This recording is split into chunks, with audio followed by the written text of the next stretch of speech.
40, c'est le chiffre du jour. Les Archives nationales d'outre-mer comptent 40 km de rayons dans lesquels sont classés des centaines de milliers de documents historiques concernant nos régions, Karine.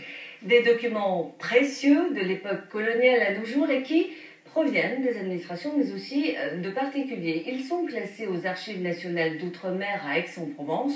Et à l'occasion des Journées du patrimoine ce week-end, je vous propose d'entrer dans cet univers qui renferme de véritables trésors. Visite guidée signée Louis Advas, Denis Rousseau-Caplan.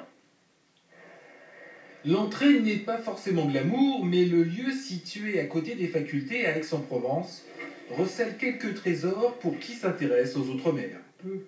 Voyez par exemple cette gravure d'une habitation sucrière de Saint-Domingue au XVIIIe siècle. Le document est exceptionnel à plusieurs titres. Il est à la fois rare et précis. On y voit principalement l'habitation des esclaves qui encadre un jardin où travaillaient ce qu'on appelle les esclaves de jardin. Mais on aurait tout aussi bien pu évoquer ces dessins du bagne réalisés par un surveillant ou le traité de 1701 signé entre la France et des tribus indiennes, car depuis leur création en 1966, les Archives nationales d'outre-mer conservent toutes les mémoires administratives coloniales. Il y en a pour près de 40 km de rayonnage, une mine d'or pour les utilisateurs.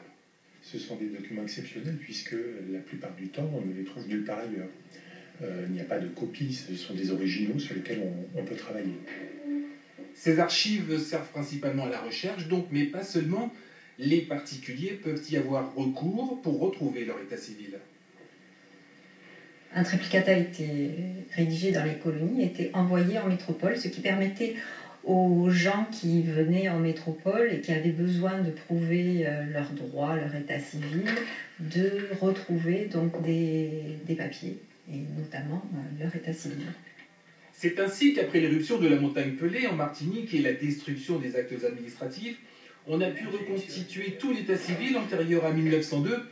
Bref, on l'aura compris, ces archives constituent un formidable patrimoine qui éclaire sur la période coloniale de la France. Une bonne partie est déjà numérisée et disponible sur le site des archives. Et à l'occasion de ces Journées du patrimoine, le public pourra découvrir ce week-end